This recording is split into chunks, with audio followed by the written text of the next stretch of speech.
Salutations to the Divine Mother, who abides in all beings.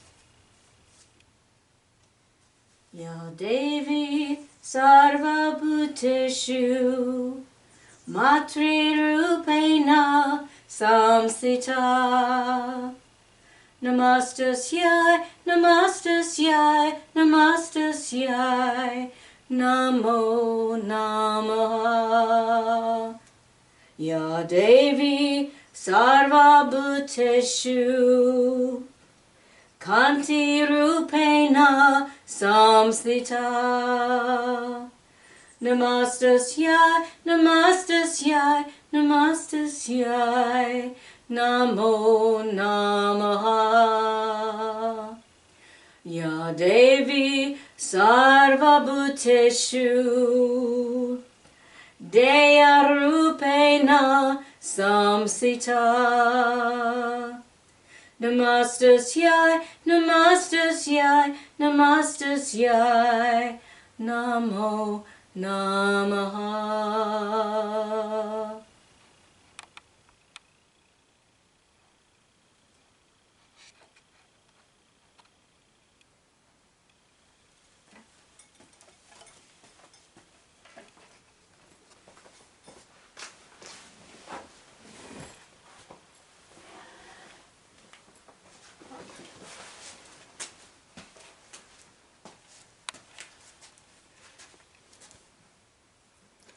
Namaste.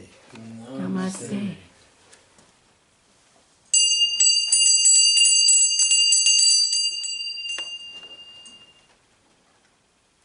That was the arti homage, to the Devi, Durga. I think that the world, the big world out there, is right now in a kind of shift. And so I, being Coyote, think I should dust my broom and say something about it. And what I'm saying is that I'm here generating a new threshold for the sympathetic resonance. This is what I'm doing here. Last Sunday finished the Navaratri. The Navaratri was the first 9 days or nights, really, of October. Nava also means new, so a new threshold and all that. And the feature is Durga, and each night, each day, is an aspect, a manifestation of Durga. Devi is the authentic Indian name for what in English calls a goddess. So as often as I can, I'll use the name Devi. Durga is the most splendid manifestation of the Devi, virginal and sublime, containing within her the power of all the gods combined. She is the invincible power of nature, who triumphs over those who seek to subjugate her. In the Mediterranean, the patriarchy, the way we refer to it, has pretty much extinguished everything of the feminine culture that had once been there. And whatever vestiges have remained, Jezebel, Lilith, Medea, and so forth, has been put into a negative, or it's actually called demonized. The feminine has, whatever remains of her has been demonized. Now this idea of demonizing started really about 2,000 years ago, when the Greeks were actually translating the Old Testament for the Greek Pharaoh of Egypt, Ptolemy, and that's the Septuagint. That's what that piece is called. That's when this idea of demonizing first came into use, and it seems to have continued and continued wherever the patriarchy or the male is in dominance. So while it was extinguished, the feminine in the Mediterranean, it did not thoroughly extinguish it in India. But you do have, what's called the Aryans, the Aryanization and so forth, come into India. And I don't know, gradually, or you could say methodically or systematically, the female in India, Devis and women, have all come under a increasingly dominating influence of the male or the patriarchy. And the course of that then did a lot of demonizing of the feminine. And so we'll touch on that later, but it's something that one has to be aware of in the interest of the culture in India, which we are looking at today.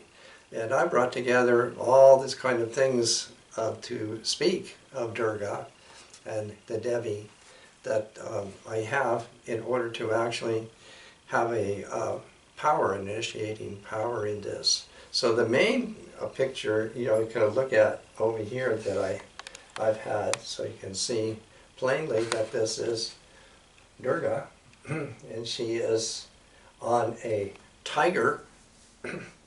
A lot of her images also are that she's on a lion. The difference is that the lion, speaks of power and regal, all that kind of thing. The tiger, on the other hand, is far more ancient in this iconography, meaning, magic and mystery. So that's really more appropriate for her. Now I can come back to this one here. Now here we have a holy picture that's actually the Nav Durga, and it has all the different manifestations of her, and principally starting off with her on the tiger. And so each night there is a different manifestation of her. And I'm just starting with one. Her crown or helmet is also meant to be a bell.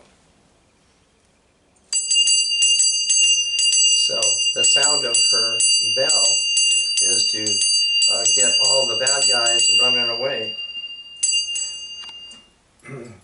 So she's called Chandragahin Tate, and it means basically harmonious bell. I'm not going to go through all of them, but this one is also very interesting and looks, very different. And she's called, Kali Ratri, which means literally black night. And she's quite an incredible figure. She's really figured as she would look black, but she has so much energy. She has, electricity coming out of her nostrils and her eyes, and she's just a total bundle of radiating energy is what she really is. And so that's very significant. I think she appears on the seventh night and so forth. So you have all these different Durgas. Down here, you can go down here to this figure. I really like this figure. She is Uma, and she's really very old, and she pretty much looks pretty normal compared to all the other manifestations, and so I really like her. She's daughter of the mountains, and she seems to be the precursor that actually evolved in Parvati, who then becomes, the official spouse or consort of Shiva. But here, she looks, pretty natural. She is bearing goodness. She has much to do with vegetation. So this whole Durga celebration is also, to be very fertile for plants and so forth. So she's really part of that, and she's carrying her little basket of seeds and with a happy greeting here. And here I have a clay pot next to her. This is kind of symbolic here because in this festival, a larger bowl-shaped pot they plant seeds in it. They plant seeds in it so that during this 9 to 10 days, these seeds will sprout. So eventually it's going to sprout. And they put its round bottom so they can put it on a mound of flour that they've impressed things, grains and rice and things like that. So that is very much a part of it. The Hindu stores, do offer the right bowls, ceramic pottery bowls, for that. So it is certainly that people here of the Hindu culture do carry out this Navaratri, which again I said finished, just a week ago here. So you come down here to this figure. This is Gauri. I put, in the basket. Here she's like brass in a basket like that. Normally she would be in a basket with plants around her, all like that. So she is also very much a part of vegetation. And Gauri means, anything like, bright or fair or white, and so like that. And here is Ganesha alongside of her. And both of these spiritual beings have much to do with getting the plants to grow. So we have all that. And can you come up here and you can see this. This is a pumpkin, a field pumpkin, and this is the right offering to Durga at this time. And then right here with this figure, this is Maha Gauri. And she's, very, very white. The story is that, Coyote came upon her. She had been sitting in meditation for a long time, and she kind of had a lot of dust and dirt had accumulated on her. And so Coyote ran down to the Ganges River, and this is a bottle of Ganges water here, and filled up his 10-gallon hat and came back and poured it over her meditating figure, which not only woke her up, but cleaned her off, so that she came out gleaming white. And that's what this is. Her name means resplendent white. And she would be on the 8th night. And here, you see, I have a picture of a girl like that, because everybody would say, anybody who turns towards her with a pure heart or a child's heart, she appears to them as a young girl, 8 years old or 10 years old. And so I really have this young woman's photograph here to go with her. So also, for any people who are really staying with this kind of worshiping, totally, that there's a transformation. So she also figures as that transformation, that change or that turn into, well, something genuine, something transcendent. And all of that is very much a part of this for self-realization.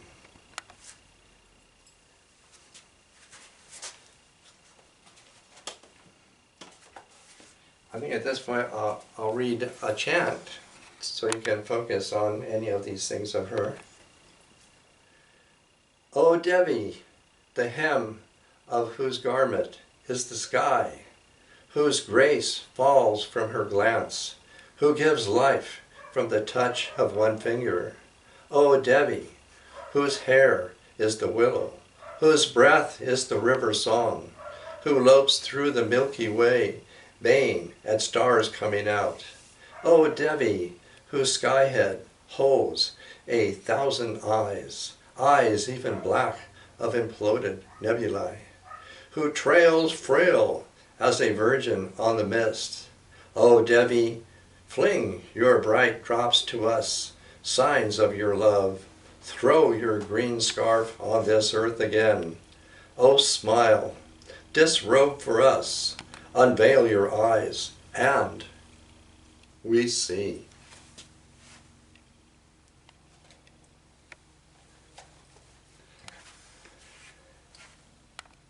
here I have this image, of Devi in full splendor, usually holding lotuses, giving gestures. All of them are giving gestures, of dispelling fear, because if you dispel fear, then there's, no impediments to self-realization. Or she gives a gesture of granting boons, and at this time, all achievements, anything that you or we have felt that we have achieved, we will regard that as the Devi's boon. We will call it that way. And can go down here to this figure. I have put this together definitely as an image of Durga at this time.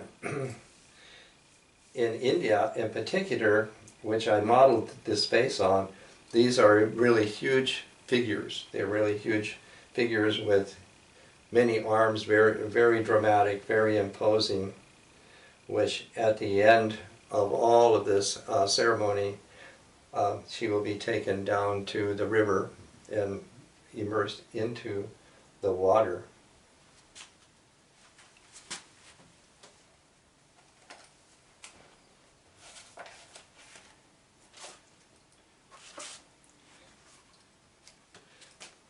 So now I'm going to read a poem, a short poem from India, from an Indian poet, Manohar Shetty is his name, from Bombay, and attended university there. And he's a little bit younger than we are. He was born in the 50s. Anyway, I'm offering this poem. He calls it Foreshadows. Waiting for the shy click of heels on the stairs, I watch a deep forest rise from my hand. On the green, glowing wall, my looped thumb and fingers transfer a pensive fawn. Two flat palms part, and a bored crocodile yawns. Wildcats roll and purr when my fingers convert to ears. Giant butterflies dip and disappear as the altar bell rings like a shrill bird. A faint smell of musk enters as I lope across the wall. My mouth exposes hungry tusks of the elephant, and my hands reach out like tigers' paws.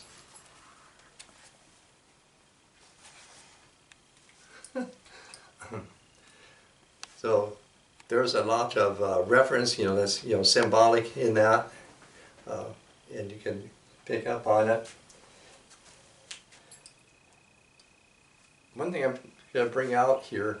Well, first let me look at, this is my drawing of Durga in her tiger mode, her tiger phase. So you see a lot of energy there.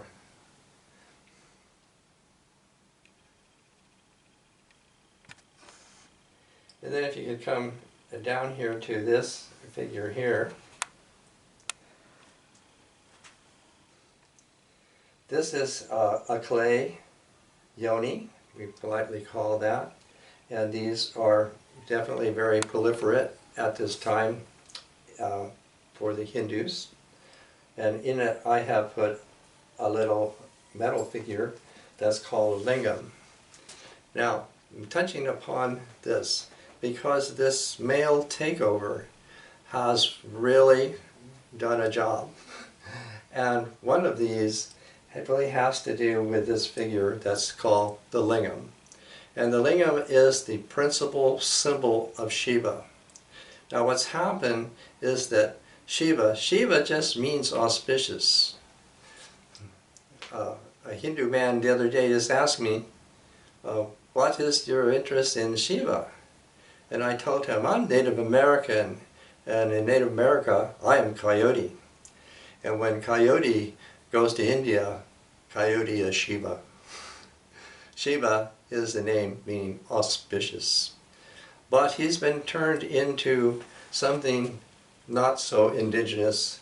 He's been turned into quite really a phallic god. And his symbol has come to be this lingam is what they're calling it. And they have made out that this is an erect phallus. It is a male erect principle that is in the woman's vulva forever, like that. That's not what it is. What it is the clitoris in the woman's vulva. And that is called Bhagashit. Bhagashit. Bhaga means what is fortunate and happiness and basically that. And the chef part means sheath. So the word Bhagavad Gita means the divine song. So you can translate this Bhagashit to divine, the divine sheath. So this is actually what is portrayed there as this unmanifest. Usually it is painted black. The raised part is black, meaning that it's unknown. The name lingam only means characteristic, or it means mark. And so very often, I've shown it before, they will have, the three stripes going about it, on it. That is the ascendant sound of the om, like that. So that would say that this is a lingam. That's what the word means. So that we can definitely see that.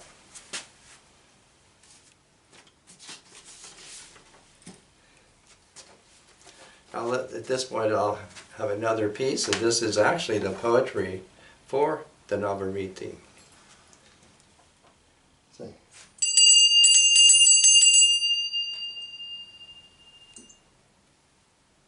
The temple priest, the Hotari, has rung his bell. A cloud of smoke from candles and lamps halos the Devis, glowing bright. This beat of drums both maddens and dulls. The incense burns, so heady the musk, our senses flounder in the flood. This endless chant of sacred words soon drugs our lips and stuns our minds. The Devis always staring down, her painted pupils cut through the smoke and read the secret thoughts we think. We somehow feel this within our hearts. To Mother we know, we bow and pray, her form, not just this image of clay. So that pretty much gives a very concise impression of the experiences that we are here talking about here. And this brings me to another part of this.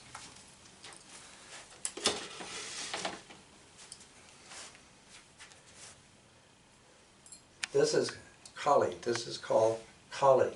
Now Kali is not actually figured, in the Navaratri, but she is figured as an aspect of Durga. The thing about Kali, and a lot of people know her, she has been the recipient, the beneficiary, or the victim of demonization. She has been figured in images and in literature as a horrific female, a horrific woman.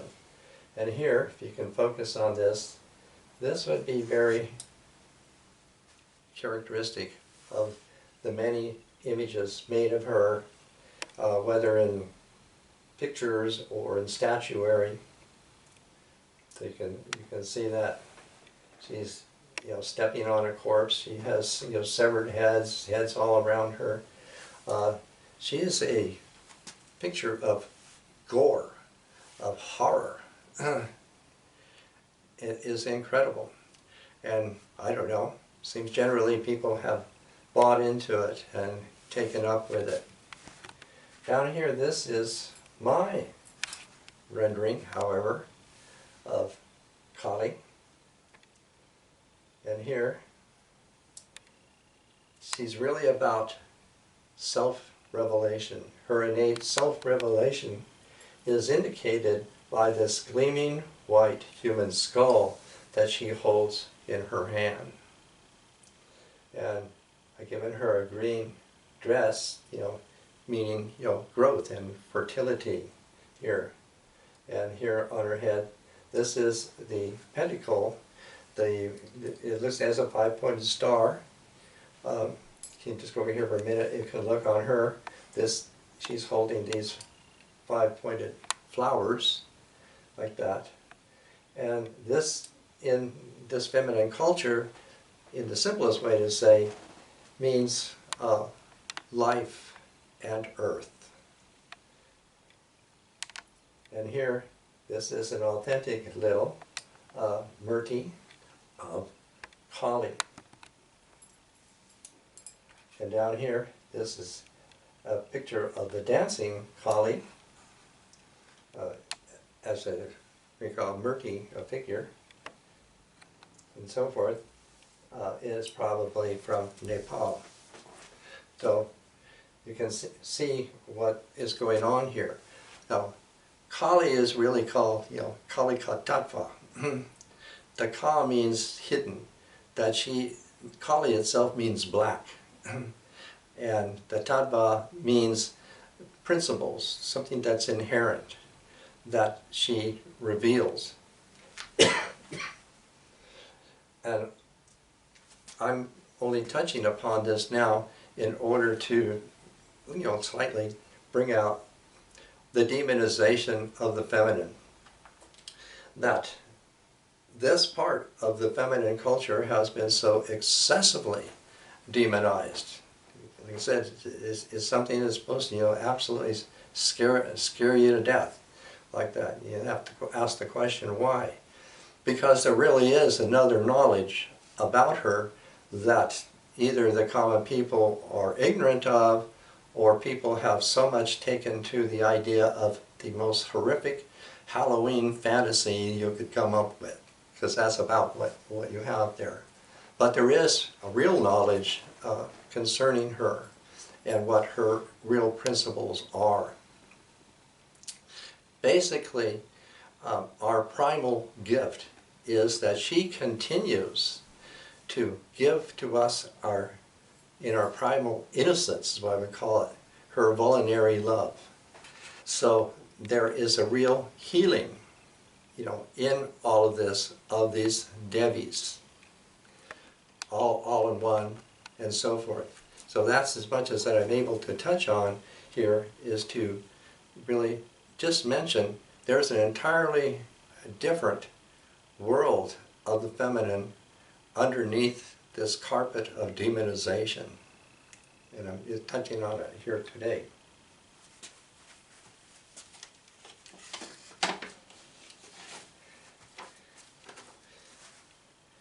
So I'm going to move to the last one here.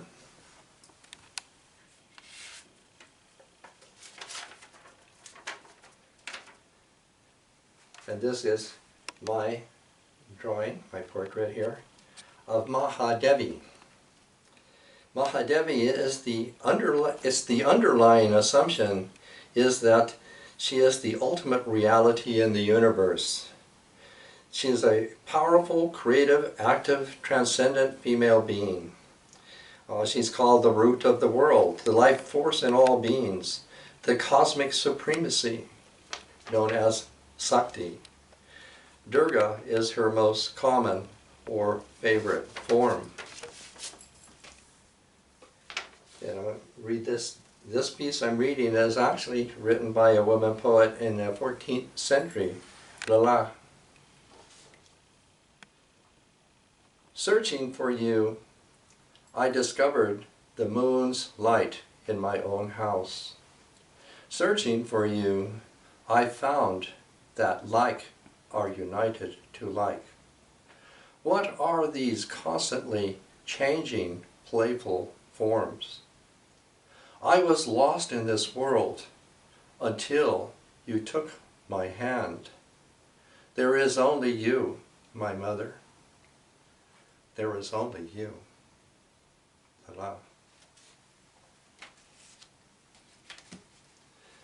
So, with this that I'm presenting as my creation of Mahadev, and all of this is to celebrate the Durga. Oh, I should say, you see the Naga there.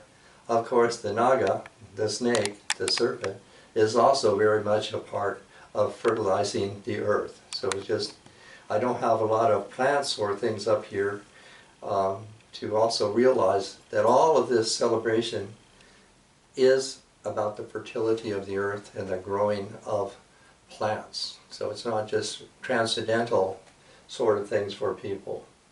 It's also, as we are here in Native America, we come together with our relations to the life of our country, the life of our land. So,